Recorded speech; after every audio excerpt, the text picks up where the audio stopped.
Hello everyone, నేను మీ S S today's geography 4th chapter industries 8th class.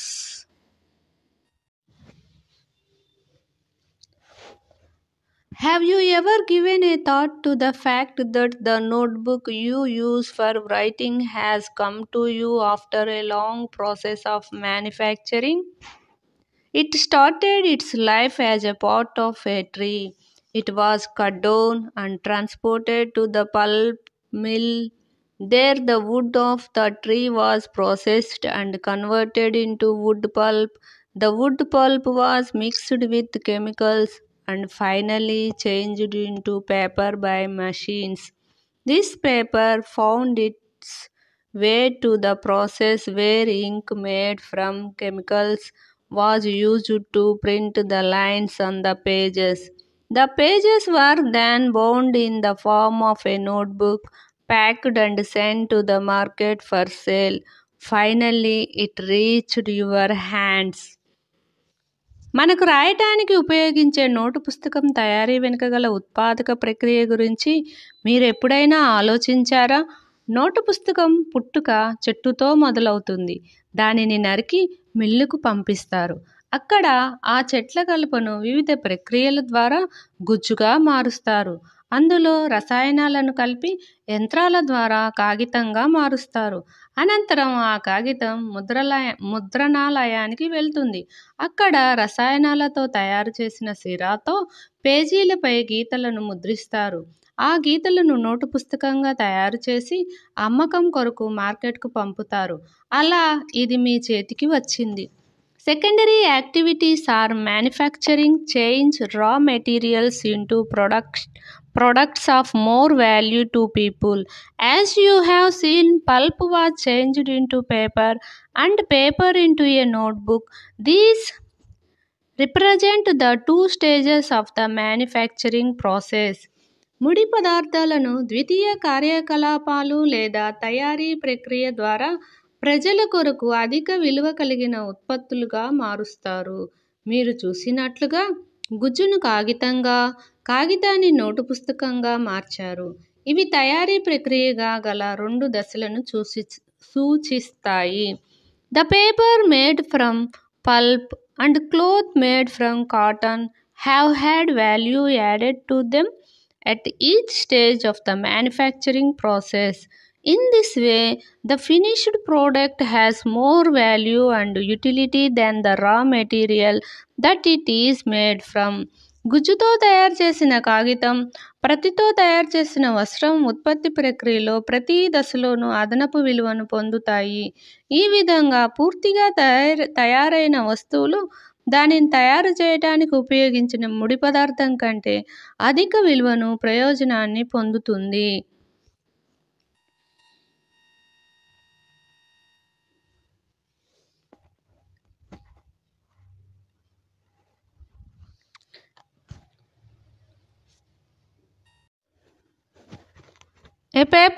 The paper made from pulp and cloth made from cotton have had value added to them at each stage of the manufacturing process.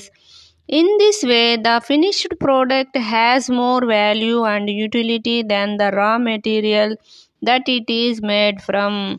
గుజ్జుతో తయారు చేసిన కాగితం, పత్తితో తయారు చేసిన వస్త్రం ఉత్పత్తి ప్రక్రియలో ప్రతి దశలోనూ అదనపు విలువను పొందుతాయి.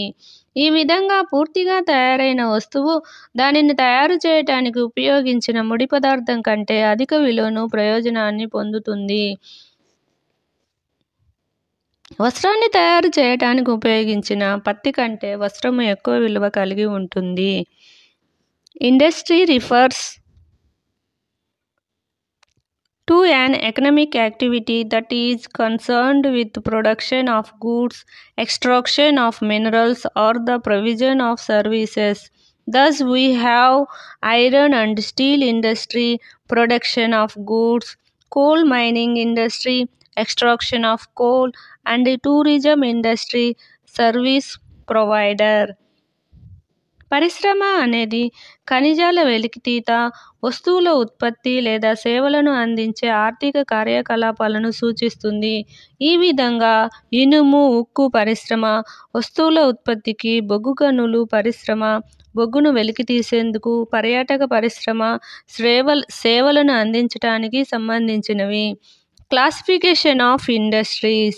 Industries can be classified on the basis of raw materials, size and ownership. పరిశ్రమల వర్గీకరణ. పరిశ్రమలను ముడి పదార్థాలు, పరిమాణం, వాటి యాజమాన్యం ఆధారంగా వర్గీకరిస్తారు. Raw materials. Industries may be agro-based, mineral-based, marine-based, and forest-based, depending on the type of raw materials they use. Agro-based industries use plants and animals-based products as their raw materials. Food processing, vegetable oil, cotton textile, dairy products, and leather industries are examples of agro-based industries. ముడి పదార్థాలు. ఉపయోగించే ముడి పదార్థాలను బట్టి పరిశ్రమలను వ్యవసాయ ఆధారిత, ఖనిజాధారిత, సముద్ర ఆధారిత, అటవీ ఆధారితమైనవిగా చెప్పవచ్చు.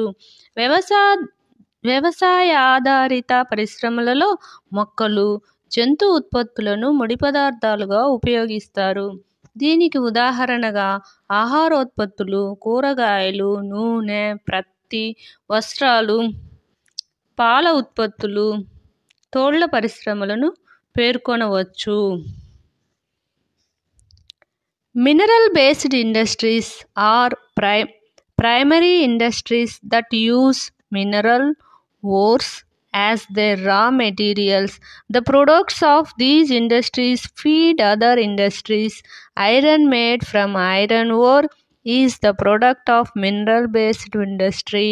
This is used as raw material for the manufacture of a number of other products such as heavy machinery, building materials, and railway coaches.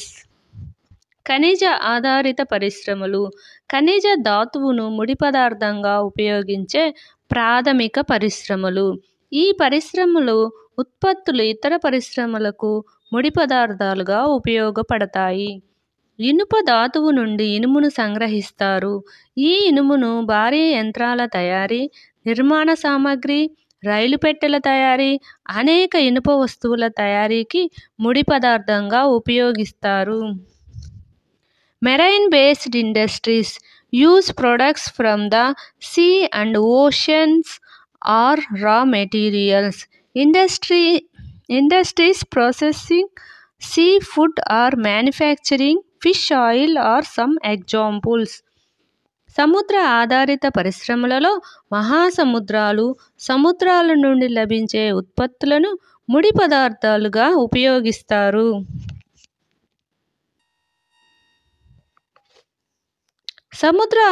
సముద్ర ఆహార శుద్ధి పరిశ్రమలను, చేప నూనె తయారీ పరిశ్రమలను వీటికి కొన్ని ఉదాహరణలుగా పేర్కొనవచ్చు. Forest-based industries utilized forest produce as raw materials. The industries associated with forests are pulp and paper, pharmaceuticals, furniture and buildings. అటవీ ఆధారిత పరిశ్రమలలో అటవీ ఉత్పత్తులను ముడి సరుకుగా ఉపయోగిస్తారు. కలపను ముడి పదార్థంగా వాడే కాగితపు పరిశ్రమ, ఔషధ రసాయనాల పరిశ్రమ, గృహోపకరణాలు, భవన నిర్మాణ ఉత్పత్తుల పరిశ్రమ అడవులపై ఆధారపడి ఉన్నాయి.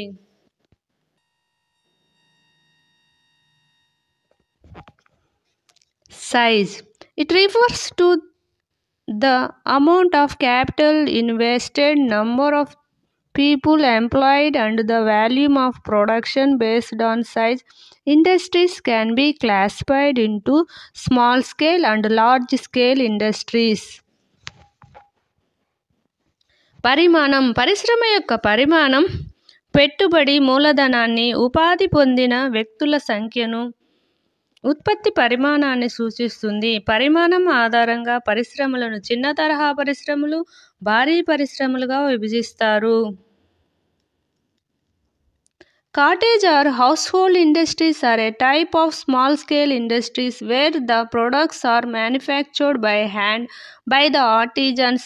Basket weaving, pottery, and other handcrafts are examples of cottage industry.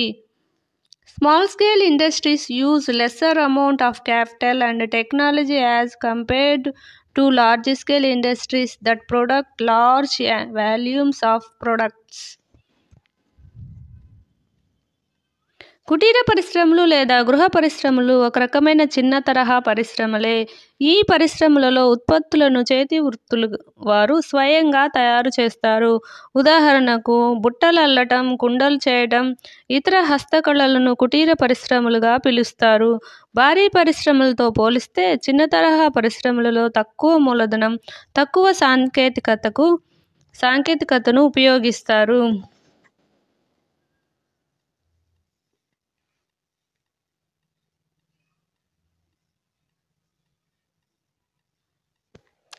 Investment of capital is higher and the technology used is superior in a large-scale industries. Silk weaving and food processing industries are small-scale industries. Production of automobile and heavy machinery are large-scale industries. భారీ పరిశ్రమలను ఎక్కువ మూలధనం, ఎక్కువ సాంకేతికత అవసరం. పట్టు వస్త్ర పరిశ్రమ, ఆహార శుద్ధి పరిశ్రమలు చిన్న తరహా పరిశ్రమకు సంబంధించినవి. ఆటోమొబైల్స్, భారీ యంత్ర పరికరాల ఉత్పత్తులు భారీ తరహా పరిశ్రమకు చెందినవి.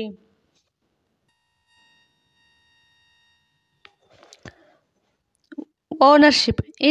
Industries can be classified into private sector, state-owned or public sector, joint sector and cooperative sector.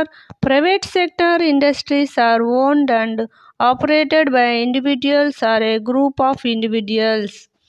యాజమాన్యం ఆధారంగా పరిశ్రమలను ప్రైవేటు రంగం, ప్రభుత్వ రంగం లేదా పబ్లిక్ రంగం, ఉమ్మడి రంగం, సహకార రంగంగా వర్గీకరిస్తారు. ప్రైవేటు రంగ పరిశ్రమలు ఒక వ్యక్తి లేదా వ్యక్తుల సమూహంలో యాజమాన్యంలో ఉండి నిర్వహించబడతాయి. The public sector industries are owned and operated by the government, such as Hindustan Aeronautics Limited and Steel Authority of India Limited. ప్రభుత్వ రంగ పరిశ్రమలు ప్రభుత్వ ఆధీనంలో నిర్వహించబడతాయి. ఉదాహరణకు Hindustan aeronautics limited, steel authority of India limited పరిశ్రమలు ప్రభుత్వ రంగ పరిశ్రమలుగా ఉన్నాయి. Joint sector industries are owned and operated by the state and individuals or a group of individuals. Maruti Udyog Limited is an example of joint sector industry. Cooperative sector industries are owned and operated by the producers or suppliers of raw materials. Workers are both. Anand Milk Union Limited and Sudha Dairy are a sources. Anand Milk Union Limited and Sudha Dairy are a success stories of a cooperative venture. ఉమ్మడి రంగ పరిశ్రమలు ప్రభుత్వంతో పాటు ఒక వ్యక్తి లేదా వ్యక్తుల సమూహంతో కూడిన యాజమాన్యంలో నిర్వహించబడతాయి. దీనికి ఉదాహరణ మారుతి ఉద్యోగ్ లిమిటెడ్. సహకార రంగంలోని పరిశ్రమలను ముడిసరుకు ఉత్పత్తిదారులు లేదా సరఫరాదారులు, కార్మికులు లేదా ఇతర ఇరువురు యాజమాన్యంలో ఉండి నిర్వహిస్తారు. Anand milk union limited, Sudha dairy సహకార రంగంలో సాకారమైన విజయగాథలు అని చెప్పవచ్చు. Factors affecting location of industries. The factors affecting the location of industries are the availability of raw material, land, water, labor, power, capital, transport and market.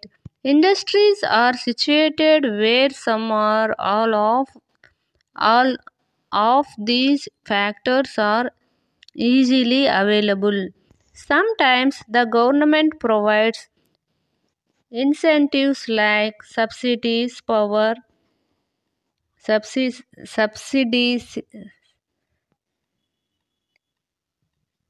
subsidized power, lower transport cost and other infrastructure so that industries may be located in backward areas. Industrialization often leads to development and growth of towns and cities. పరిశ్రమల స్థాపనను ప్రభావితం చేసే అంశాలు: ముడి పదార్థాల లభ్యత, భూమి, నీరు, కార్మికులు, విద్యుత్తు, మూలధనం, రవాణా, మార్కెట్ లభ్యత మొదలైనవి పరిశ్రమల స్థాపనను ప్రభావితం చేసే ముఖ్య అంశాలు. ఈ కారకాలు అన్ని లేదా కొన్ని సులభంగా అందుబాటులో ఉండే ప్రదేశాలలో పరిశ్రమలు కేంద్రీకృతమై ఉంటాయి. కొన్నిసార్లు ప్రభుత్వం తక్కువ ఖర్చుతో విద్యుత్తు, రవాణా, మౌలిక సదుపాయాలు వంటివి ప్రోత్సాహకాలను అందిస్తుంది. దీనివలన వెనుకబడిన ప్రాంతాలలో కూడా పరిశ్రమలు స్థాపించవచ్చు. పారిశ్రామికీకరణ అనేది పట్టణాలు, నగరాల అభివృద్ధికి, ఎదుగుదలకు దారితీస్తుంది. పరిశ్రమల అభివృద్ధి కోసం ప్రభుత్వం వారు కొన్ని రాయితీలు ఇస్తారు. విద్యుత్ బిల్లు తక్కువ చేయటం, రవాణా సౌకర్యాల ఖర్చు తక్కువ చేయటం మొదలైన సౌకర్యాలను ఇస్తుంది. Industrial system. An industrial system consists of inputs, process, and outputs. The inputs are the raw materials, labor, and costs of land, transport, power, and other infrastructure. The process include a wide range of activities that convert the raw material into finished products. The outputs are the end product and the income earned from it. In case of the textile industry, the inputs may be cotton, human labor, factory and transport cost. The process include gaining, spinning, weaving, dyeing and printing. The output is the shirt you wear. పారిశ్రామిక వ్యవస్థ. ఒక పారిశ్రామిక వ్యవస్థలో ముడి పదార్థాలు, ఉత్పాదక ప్రక్రియలు, ఉత్పత్తులు వంటివి చోటు చేసుకుంటాయి. ఉత్పాదకతలో ముడి పదార్థాలు, కార్మికులు, భూమి వెల, రవాణా, విద్యుత్తు, ఇతర మౌలిక సదుపాయాలు ఉంటాయి. ముడి పదార్థాలను ఉత్పత్తులుగా మార్చే విస్తృత కార్యకలాపాలు ఇక్కడ జరుగుతాయి. ఈ ఉత్పాదక ప్రక్రియలో అంతిమంగా తయారైనది తుది ఉత్పత్తి నుండి ఆదాయం లభిస్తుంది. వస్త్ర పరిశ్రమ విషయంలో ఉత్పాదకతలో ప్రతి రవాణా, ఫ్యాక్టరీ, మానవ శ్రమ మొదలైనవి ఉంటాయి. ఉత్పాదక ప్రక్రియలో ప్రత్తి నుండి గింజలను వేరుచేయుట, వడుకుట, నేయుట, రంగు వేయుట, అద్దకం మొదలైనవి ఉంటాయి. ఉత్పత్తి అనేది మీరు ధరించే చొక్కా అవుతుంది. Industrial reason. Industrial regions emerge when a number of industries located close to each other and share the benefits of their closeness. Major industrial regions of the world are Eastern North America, Western and Central Europe, Eastern Europe and eastern Asia. పారిశ్రామిక ప్రాంతాలు. అనేక పరిశ్రమలు ఒకదానికొకటి దగ్గరగా ఉన్నప్పుడు, పరస్పర ప్రయోజనాలను ఉపయోగించుకున్నప్పుడు పారిశ్రామిక ప్రాంతాలు ఆవిర్భవిస్తాయి. ప్రపంచంలో ప్రధాన పారిశ్రామిక ప్రాంతాలుగా ఈశాన్య అమెరికా, పశ్చిమ అమెరికా, మధ్య యూరప్, తూర్పు ఆసియాలు ఉన్నాయి. అనగా వివిధ రకాల పదార్థాలు ఉత్పత్తి చేసే పరిశ్రమలు దగ్గరగా ఏర్పాటు చేస్తే అది పారిశ్రామిక ప్రాంతాలు అని అంటారు. Industrial regions tend to be located in the temperate areas near seaports and especially near coal fields. ప్రధాన పారిశ్రామిక ప్రాంతాలు ఎక్కువగా సమశీతోష్ణ మండలాల్లో, ఓడరేవులు, బొగ్గు క్షేత్రాలకు సమీపంలో ఉన్నాయి. India has several industrial regions like Mumbai-Pune cluster, Bangalore, Tamil Nadu region,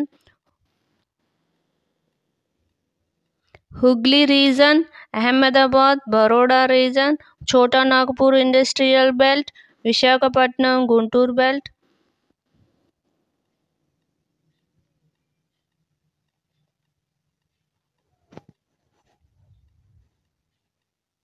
Jharkhand, Delhi, Meerut region and the Kollam Thiruvananthapuram industrial cluster.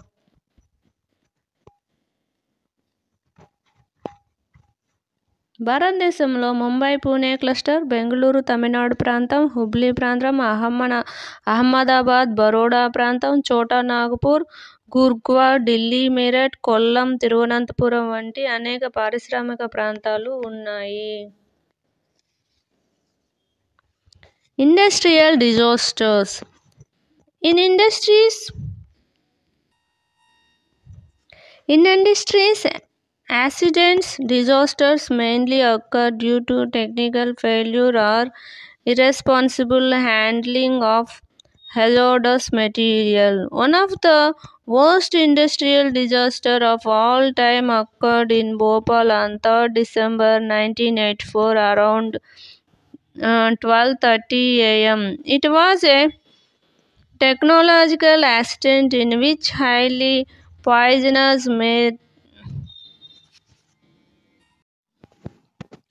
industrial disaster. In industries, accidents, disasters mainly occur due to technical failure or irresponsible handling of hazardous material. One of the worst industrial disasters of all time occurred in Bhopal on 3rd December 1984 around 12:30 am. It was a technological accident in which highly poisonous methyl isocyanate gas along with hydrogen cyanide and other reaction products leaked out of the pesticide factory of Union Carbide.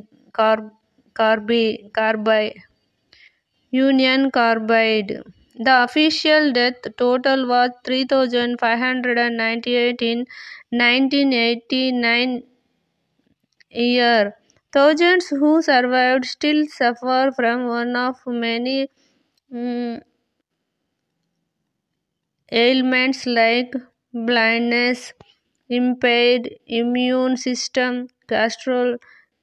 gastrointestinal disasters, etc. In another incident on 23rd December 2005, due to gas well blowout in Gyeonggi, Chongqing, China, 243 people died, 9,000 were injured and 64,000 were evacuated. Many people died because they were unable to run after the explosion. Those who could not escape in time suffered burn to their eyes, skin and lungs from the gas. Risk reduction measures. Densely populated residential areas should be separated far away from the industrial areas. People staying in the vicinity of industries should be aware of the storage of toxins or hazardous substances and their possible effect in case of an accident occurs. Fire warning and fighting system should be improved. Storage capacity of toxic substance should be limited. Pollution dispersion qualities in the industries should be improved. మరొక సంఘటన December 23, 2005 చైనాలోని Chongqing రాష్ట్రంలో గావోకియో అనే ప్రాంతంలో gas బావిలో పేలుడు సంభవించి 243 మంది చనిపోయారు, 9,000 మంది గాయపడ్డారు, 64,000 మంది నిరాశ్రయులయ్యారు. పేలుడు ధాటికి పరిగెత్తలేక అనేక మంది చనిపోయారు. సకాలంలో తప్పించుకోలేని వారు ప్రమాదకర గ్యాస్ కారణంగా కళ్ళు, చర్మం కాలిపోయి ఊపిరితిత్తుల సమస్యలతో బాధపడ్డారు. ప్రమాద నివారణ చర్యలు. జనసాంద్రత ఎక్కువగా ఉన్న నివాస ప్రాంతాలకు దూరంగా పారిశ్రామిక ప్రాంతాలు ఉండాలి. పరిశ్రమలకు సమీపంలో నివసించే వ్యక్తులు విషపూరితమైన లేదా ప్రమాదకరమైన పదార్థాల నిల్వలను గురించి, ప్రమాదం జరిగినప్పుడు వాటి ప్రభావం గురించి సమాచారాన్ని తెలుసుకోగలగాలి. అగ్ని ప్రమాద హెచ్చరిక, అగ్నిమాపక వ్యవస్థ మెరుగుపరచాలి. విష పదార్థాల నిల్వలు సామర్థ్యం పరిమితంగా ఉండాలి. పరిశ్రమలో కాలుష్య నియంత్రణ చర్యలను మెరుగుపరచాలి. Thank you for watching.